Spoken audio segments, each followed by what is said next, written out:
In this video, I'll be showing you how to fix laptop keyboard auto pressing keys. It's a very simple method, so if you find this video helpful, be sure to drop a like and subscribe. Now, the first thing you want to go ahead and do is restart your laptop. So save any work, then click start, then power, then restart. Now, after the laptop restarts, test the keyboard again because it could have just been a temporary software glitch. Now what you want to do is check for any stuck keys. Press each key on the keyboard individually and look for keys that feel stuck or don't spring back normally.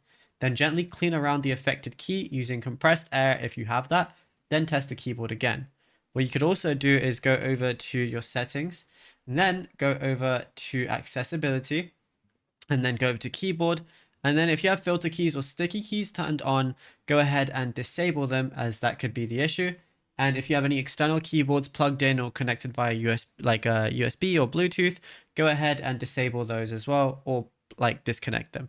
And yeah, it's as simple as that. Now, if you found this video helpful, be sure to drop a like and subscribe, and check out other tutorials on the channel as well.